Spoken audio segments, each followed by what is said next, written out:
فاعوذ باللہ من الشیطان الرجیم بسم اللہ الرحمن الرحیم ربنا وابعث فیہم رسولا منہم یتلو علیہم آیاتک ویعلمہم الکتاب والحکمہ ویزکیہم انک انت العزیز الحکیم صدق اللہ المولانا العظیم۔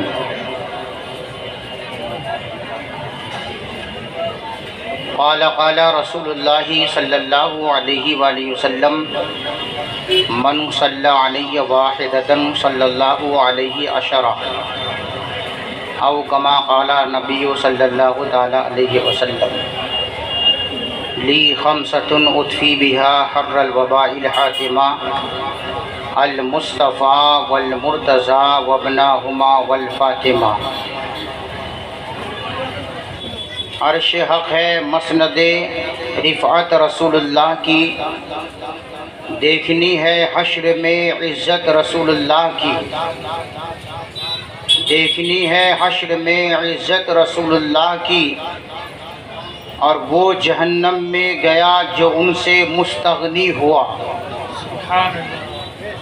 وہ جہنم میں گیا جو ان سے مستغنی ہوا، ہے خلیل اللہ کو حاجت رسول اللہ کی، ہے خلیل اللہ کو حاجت رسول اللہ کی، اور تجھ سے اور جنت سے کیا مطلب وہاں بھی دور ہو۔ بھائی جنت کہاں وہاں بھی کہاں، جنت تو مصطفیٰ جان رحمت صلی اللہ علیہ وسلم کے وفاداروں کے لیے ہے۔ اعلیٰ حضرت نے فرمایا ہے کہ تجھ سے اور جنت سے کیا مطلب وہاں بھی دور ہو، ہم رسول اللہ کے جنت رسول اللہ کی، ہم رسول اللہ کے جنت رسول اللہ کی۔ اور رسول دو عالم صلی اللہ علیہ وسلم نے ارشاد فرمایا کہ جس نے ایک مرتبہ مجھ پر درود پڑھا، اللہ تبارک و تعالیٰ اس پر 10 بار رحمت نازل فرماتا ہے، 10 خطاؤں کو مٹا دیتا ہے اور 10 درجات کو بلند فرما دیتا ہے۔ اس لیے بآواز بلند ہم اور آپ درود پاک کا نذرانہ عقیدت پیش کرنے کی سعادت حاصل کریں اور پڑھے بآواز بلند درود پاک۔ اللہم صلی علی سیدنا مولانا محمد وعلی آل محمد بارک وسلم، صلاۃ و سلام علیک یا رسول اللہ صلی اللہ تعالی علیہ وسلم۔ عید میلاد مصطفیٰ صلی اللہ علیہ وآلہ وسلم کے عظیم موقع پر اس جلسے کا انعقاد، آپ کی کوششیں اور اس میں شرکت اس بات کی دلیل ہے کہ محبت رسول صلی اللہ علیہ وآلہ وسلم میں سب کچھ راہ خدا میں قربان کرنا گوارا ہے۔ قرآن مقدس کی جس آیت کو میں نے پڑھا ہے، اللہ رب العزت نے اس میں حضرت ابراہیم پیغمبر علیہ الصلاۃ و تسلیم کی دعا کا ذکر فرمایا ہے۔ کیا دعا کا ذکر فرمایا؟ ربنا وابعث فیہم رسولا منہم، اے اللہ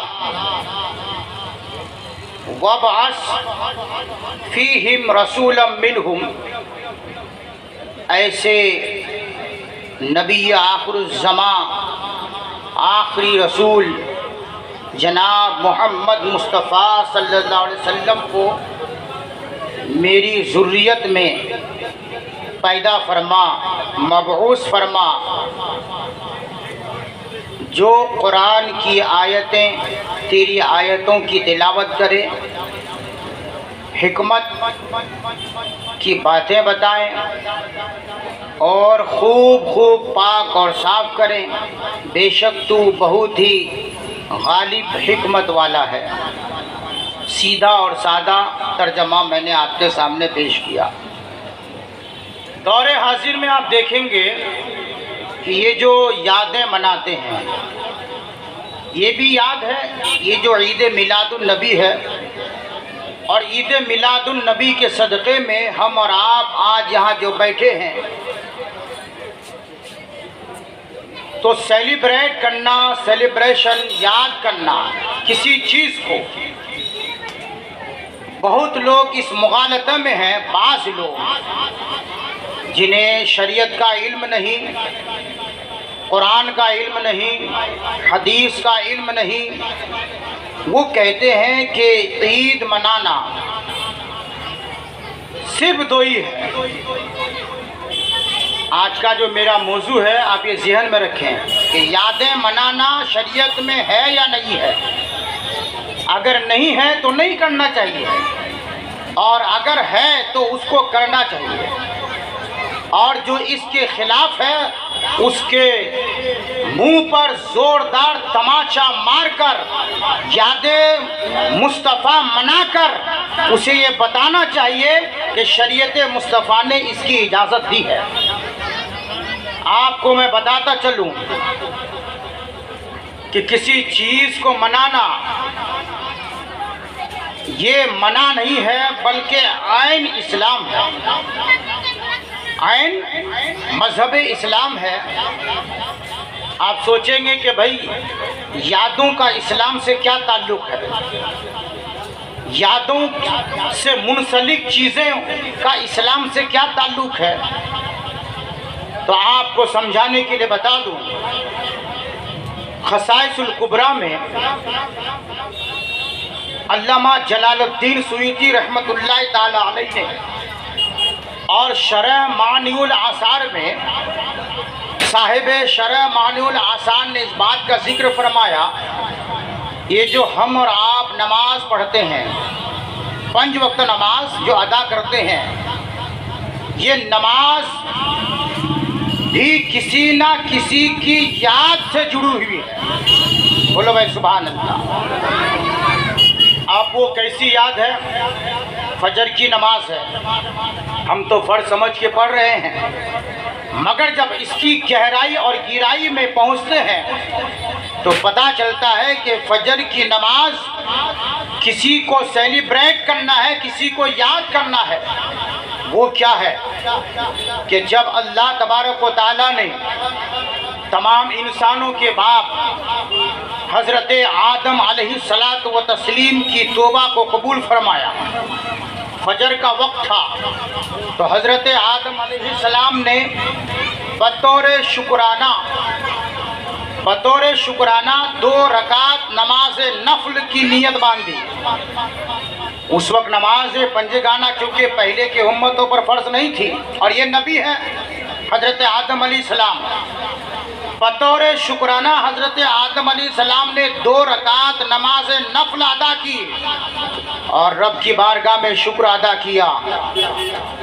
حالانکہ وہ نماز شکرانہ تھی، مگر رب العزت نے امت محمدیہ پر اسے فرض فرما دیا۔ سبحان اللہ، سبحان اللہ۔ یعنی ہم جب فجر کی نماز پڑھتے ہیں حضرت جی، تو گویا ہم حضرت آدم کی اس یاد کو منا رہے ہیں کہ یہ جو نماز فجر ہے حضرت آدم پیغمبر کی یاد ہے، انہوں نے جو قبول توبہ کے بعد بطور شکرانہ 2 رکعت نماز نفل پڑھی تھی، رب نے فرمایا اگرچہ آدم تم نے نفل کے طور پر پڑھا ہے، مگر اس کو یاد کو قائم رکھنے کے لیے میں نے امت مسلمہ پر قیامت تک نماز فجر 2 رکعت فرض فرما دیا۔ سبحان اللہ، سبحان اللہ۔ تو یہ عظیم عبادت بھی کسی نہ کسی سے جڑی ہوئی ہے۔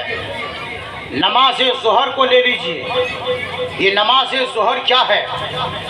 حضرت ابراہیم پیغمبر علیہ الصلاۃ والتسلیم کو اللہ رب العزت نے بڑی منت اور سماجت کے بعد، دعا کے بعد، حضرت سارہ رضی اللہ تعالی عنہ کے بطن سے حضرت اسحاق عطا فرمایا۔ حضرت اسحاق علیہ السلام کی پیدائش کی خوشی میں حضرت ابراہیم خلیل اللہ نے 4 رکعت نماز نفل کی نیت کی اور 4 رکعت نماز نفل ادا فرما دیا۔ رب نے فرمایا اے خلیل، اے میرے دوست، اگرچہ یہ 4 رکعت نماز تم نے نفل پڑھی، بطور شکرانہ پڑھی، اگرچہ شکرانہ ہی صحیح، جاؤ میں قیامت تک کے لیے امت محمدیہ پر یہ 4 رکعت نماز ظہر بنا دیتا ہوں اور فرض فرما دیتا ہوں۔ سبحان اللہ۔ تو گویا جب ہم نماز ظہر پڑھتے ہیں تو حضرت ابراہیم خلیل اللہ کی یاد مناتے ہیں۔ اب حضرت عصر کی نماز کو دیکھ لیجئے، نماز عصر بھی کس سے جڑی ہوئی ہے؟ حضرت عزیر علیہ السلام 100 سال کے بعد جب آپ کو زندہ کیا گیا، اس کے شکرانہ کے طور پر حضرت عزیر پیغمبر نے اللہ کی بارگاہ میں 4 رکعت نماز نفل کی نیت باندھی، اور جب حضرت عزیر کو زندہ کیا گیا تو وہ عصر کا وقت تھا۔ کون سا وقت تھا؟ عصر کا وقت تھا۔ تو وہ جو نیت باندھی حضرت عزیر علیہ السلام نے، 4 رکعت نماز عصر ادا کیا، بھلے وہ نفل نماز تھی، مگر رب نے فرمایا اے عزیر، میں نے اس نماز نفل کو امت محمدیہ کے لیے فرض فرما دیا۔ اب قیامت تک نماز عصر ادا کرنا گویا اس پیغمبر کی یاد سے جڑی ہوئی ہے، یعنی یاد منائی جا رہی ہے حضرت عزیر علیہ السلام۔ نماز مغرب کس نے پڑھا؟ تو تاریخ بتاتی ہے، علامہ جلال الدین سیوطی رحمۃ اللہ تعالی علیہ الخصائص الکبریٰ میں فرماتے ہیں کہ حضرت ایوب پیغمبر علیہ السلام بڑی مدت کے بعد جب انہوں نے مرض سے شفا پائی تو بہت کمزور ہو چکے تھے، چونکہ حضرت ایوب علیہ السلام کا صبر بڑا مشہور ہے۔ شیطان کی کوششوں سے طرح طرح کی تکلیفوں میں مبتلا ہوئے، مگر اتنے بڑے صابر تھے کہ اللہ پر توکل کرنے والے، اللہ پر یقین اور بھروسہ کرنے والے حضرت ایوب علیہ السلام کو جب صحت یابی ہوئی تو بطور شکرانہ انہوں نے 4 رکعت نیت باندھی نماز نفل کی، لیکن کمزوری کے سبب سے تیسرے رکعت میں وہ اٹھنا چاہتے تھے، بطور نقاہت اور کمزوری کے سبب وہ بیٹھ گئے۔ جب وہ بیٹھ گئے 3 رکعت میں ہی، تو 3 رکعت نماز پڑھ کے حضرت ایوب پیغمبر نے سلام پھیر دیا۔ جب سلام پھیر دیا تو اللہ نے فرمایا اے ایوب پیغمبر علیہ السلام، اگرچہ تمہاری 3 رکعت ہی صحیح، وہی 3 رکعت میں نے امت محمدیہ کے لیے قیامت تک کے لیے فرض فرما دیا، یعنی مغرب کی نماز قیامت تک کے لیے جب وہ 3 رکعت نماز ہم ادا کرتے ہیں، گویا اس بات کی دلیل ہے کہ ہم ایوب پیغمبر کی یاد بنا رہے ہیں۔ اب عشاء کی نماز حضرت یونس علیہ السلام 40 دن کے بعد مچھلی کے پیٹ سے باہر آئے، کیا پڑھتے تھے؟ لا الہ الا انت سبحانک انی کنت من الظالمین۔ اس آیت کریمہ کی برکت، اور حضور علیہ السلام فرماتے ہیں کہ اگر کوئی تکلیف میں مبتلا ہو، آپ اس پوائنٹ کو بھی نوٹ کر لیں ذہن میں، کیونکہ حضرت یونس علیہ السلام کی بات ہے اور اس قرآن کی آیت جو آیت کریمہ ہے اس کی بات ہے۔ اس آیت کریمہ کی برکت کیا ہے؟ کبھی ایسا ہوتا ہے کہ انسان بے شمار تکلیفوں میں مبتلا ہوتا ہے، کبھی پریشان حال ہوتا ہے، تو ان کے لیے جو یہ نقطہ میں بیان کرنے جا رہا ہوں بڑا ہی اہم ہے۔ رسول دو عالم صلی اللہ علیہ وسلم ارشاد فرماتے ہیں، صاحب نزہۃ المجالس نے اس کو لکھا ہے کہ جو 40 مرتبہ سجدے میں جا کر 40 مرتبہ سجدے میں جا کر اس آیت کریمہ کو پڑھے، یعنی لا الہ الا انت، کوئی معبود نہیں ہے سوائے تیرے، سبحانک تو پاک ہے، انی کنت من الظالمین، اے رب کائنات میں تو ظلم کرنے والا ہی ہوں، یعنی اپنے نفس پر گناہ کرنے کے سبب سے میں ظالم ہوں۔ جو 40 دفعہ سجدے میں پڑھنے کے بعد رب کی بارگاہ میں دعا کرے، گر گرائے سجدے میں، اللہ کے رسول ارشاد فرماتے ہیں کہ وہ سجدے میں دعا کرنے کے سبب سے وہ دعا ابھی جو ہے سجدے سے سر اٹھایا بھی نہیں تھا کہ اللہ تبارک و تعالیٰ اس کی پریشانی کو دور فرما دے۔ ہمیں کیا چاہیے؟ رات کی تنہائی ہو، اللہ توفیق دے تو سجدے بھی ہو، تہجد گزار ہو اور ایسے عالم میں رب کو یاد کرے اور اس آیت کو پڑھیں تو اللہ آپ کی پریشانی کو دور فرمائے گا۔ تو حضرت یونس علیہ السلام نے 4 رکعت کی نیت باندھی عشاء کی نماز۔ تو عشاء کی نماز فرض سمجھ کر نہیں بلکہ یہ سمجھ کر نماز پڑھی کہ یہ بطور تشکر شکرانہ نفل کی نماز سمجھ کر کے جب انہوں نے سلام پھیر دیا نماز رب کی بارگاہ میں قبول ہو گئی۔ اللہ رب العزت نے ارشاد فرمایا اگرچہ اے یونس پیغمبر یہ 4 رکعت نماز تمہاری بطور تشکر شکرانہ تھا مگر میں نے اسے امت محمدیہ کے لیے قیامت تک کے لیے فرض فرما دیا۔ اب جب ہم نماز عشاء ادا کرتے ہیں تو گویا یاد مناتے ہیں اس پیغمبر کی یونس علیہ السلام کی۔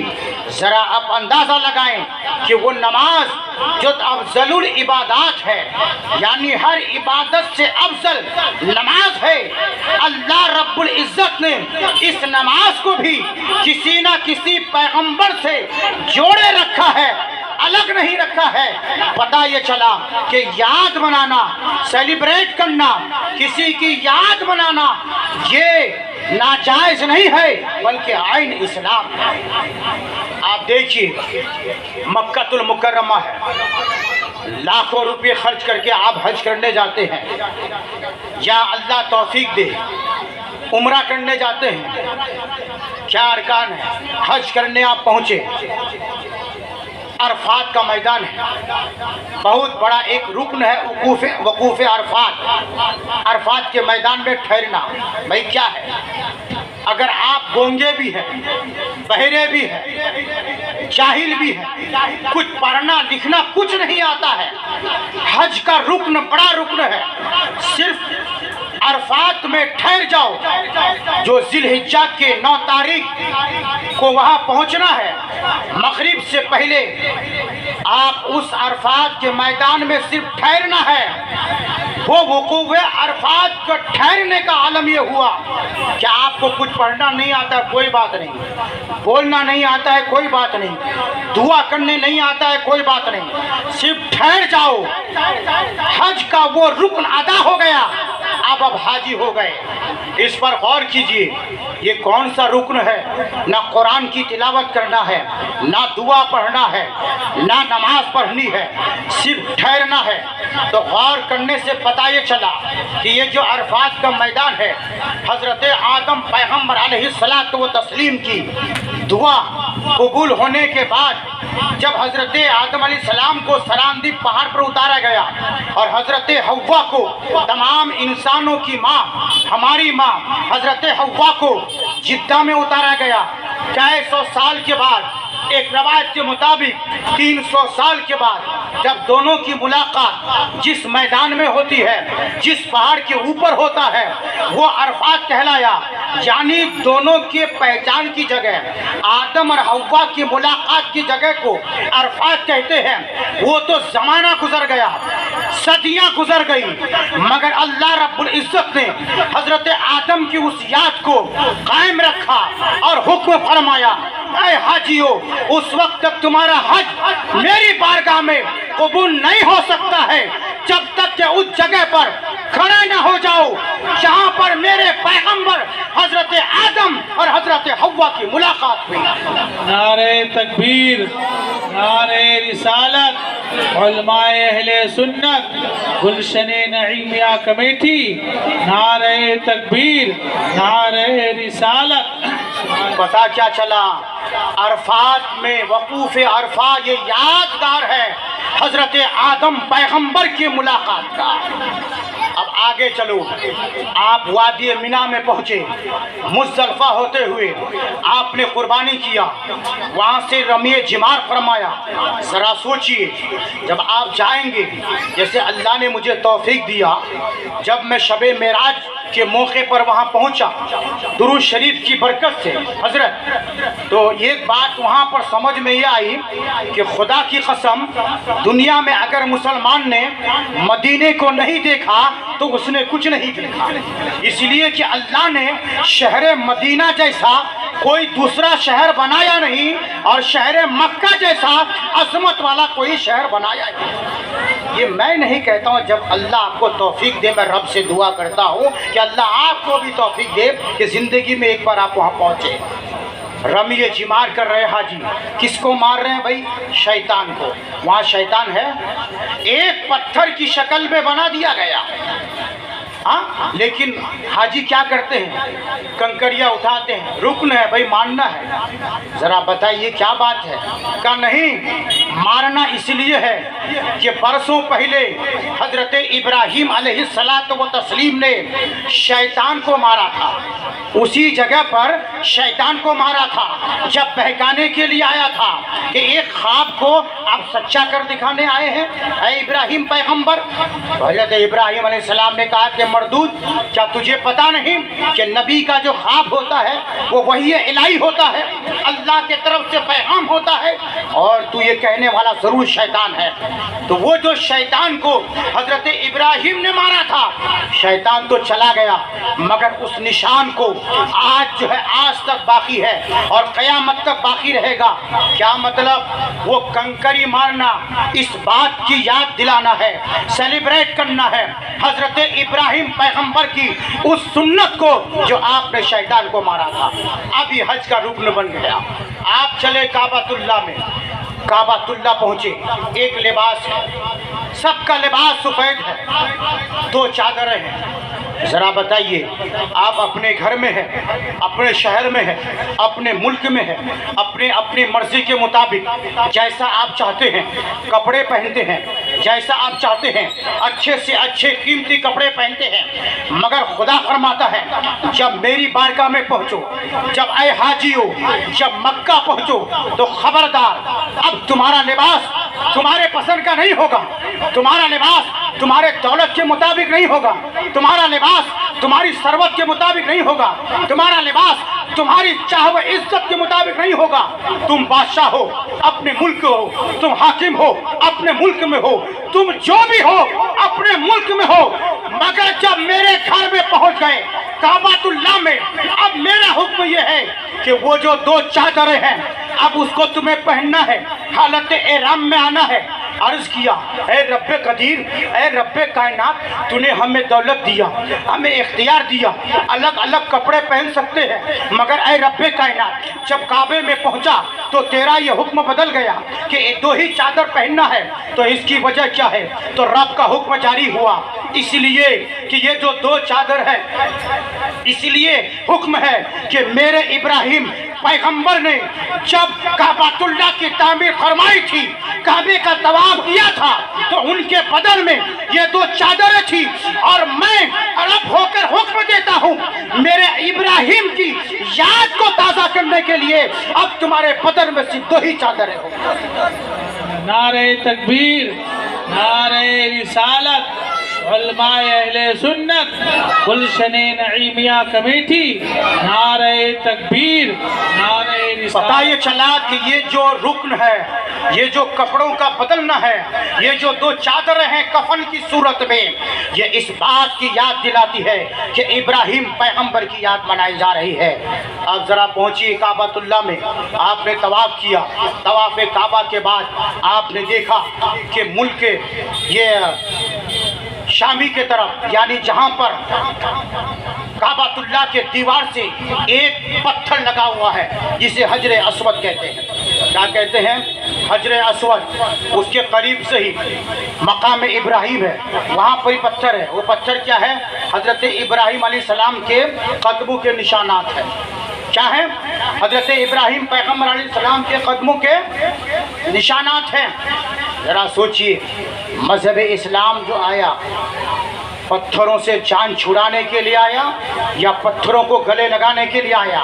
360 پتھروں کو کعبے سے باہر کر دیا گیا، مگر آج بھی حجر اسود ہے، مقام ابراہیم ہے۔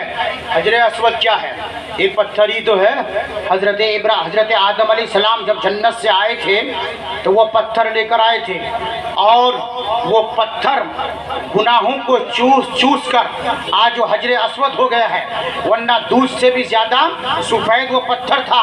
حضرت عمر فاروق رضی اللہ تبارک و تعالی عنہ، بخاری شریف کی روایت ہے کہ حضرت عمر فاروق جب اس پتھر کے قریب پہنچے، یعنی حجر اسود کے قریب پہنچے، کہ انی عالم انک حجر لا تضر ولا تنفع، اے پتھر میں جانتا ہوں کہ بے شک تو ایک پتھر ہی ہے، نہ تو نفع دے سکتا ہے نہ تو نقصان پہنچا سکتا ہے۔ خدا کی قسم اگر میں محمد مصطفیٰ صلی اللہ علیہ وسلم کو تجھے چومتے ہوئے نہ دیکھتا تو میں ہرگز نہ چومتا۔ یہ کہہ گئے حضرت عمر اور حجر اسود کو چوم کر چلے گئے۔ بظاہر تو یہ تھا کہ اس پتھر کو چوم کر گئے، حقیقت میں یہ ہوا کہ وہ لب مصطفیٰ کو چوما، اس لیے کہ حضور نے اس پتھر کو چوما، اور جہاں مصطفیٰ کے لب لگ گئے وہاں پر سب لگ گئے۔ تو حجر اسود کو چومنا، سیلیبریٹ کرنا ہے ہمارے آقا و مولا صلی اللہ علیہ وسلم کے اس مبارک ادا کو کہ حضور نے حجر اسود کو چوما ہے۔ اور ایک نکتے کی بات، مقام ابراہیم یہ کیا ہے؟ طواف کے بعد آپ کو 2 رکعت نماز مقام ابراہیم کو سامنے رکھ کر پڑھنا ہے۔ ذرا اندازہ لگائیے، جو لوگ نشانات سے بھاگتے ہیں، جو لوگ اولیاء اللہ سے بھاگتے ہیں، جو لوگ بزرگان دین سے بھاگتے ہیں، یہ تو ہر جگہ سے بھاگ گئے، مگر خدا نے جب یہ کعبۃ اللہ میں پہنچے تو پکڑ لیا کہ اب اس وقت تک تمہاری عبادت اور تمہارا حج قبول نہیں جب تک مقام ابراہیم کو، اس نشانے کو سامنے رکھ کر 2 رکعت نماز ادا نہیں کرتے۔ بھائی کیا بات ہے مقام ابراہیم؟ قرآن کہتا ہے وَاتَّخِذُوا مِن مقام ابراہیم مصلی، مقام ابراہیم کو جائے نماز بنا لو۔ آپ کہیں گے مقام ابراہیم وہ ہے کہ جہاں پر حضرت ابراہیم علیہ السلام کے قدموں کے نشان ہے۔ ذرا بتائیے کہ حضرت ابراہیم علیہ السلام پوری زندگی بھر کیا صرف ایک ہی پتھر پر اپنا پیر رکھے؟ پورے ملک شام سے مکہ شریف پہنچے، نہ جانے کتنے پتھروں پر آپ کے قدم مبارک پڑے، اور پیغمبر کی شان یہ ہے کہ جب وہ اپنے قدم ناز کو پتھر پر رکھتے ہیں تو وہ پتھر بھی پگھل جاتا ہے۔ سبحان اللہ، تبھی تو نشانات ہیں۔ لیکن سوال یہ پیدا ہوتا ہے کہ اور بھی جگہ تو حضرت ابراہیم علیہ السلام چلے ہیں لیکن کوئی نشان باقی نہیں، تو اس کا جواب علماء اور مفسرین بیان فرماتے ہیں کہ جب حضرت ابراہیم علیہ السلام نے کعبے کو تعمیر فرمایا، اللہ نے حکم فرمایا اے ابراہیم کعبے کی تعمیر کرو۔ وَإِذْ يَرْفَعُ إِبْرَاهِيمُ الْقَوَاعِدَ مِنَ الْبَيْتِ وَإِسْمَاعِيلُ رَبَّنَا تَقَبَّلْ مِنَّا إِنَّكَ أَنْتَ السَّمِيعُ الْعَلِيمُ۔ حضرت ابراہیم اور اسماعیل علیہ السلام کعبے کی دیوار کو بلند کر رہے تھے اور رب سے کہہ رہے تھے اے اللہ ہمارے طرف سے اپنے بارگاہ میں قبول فرما۔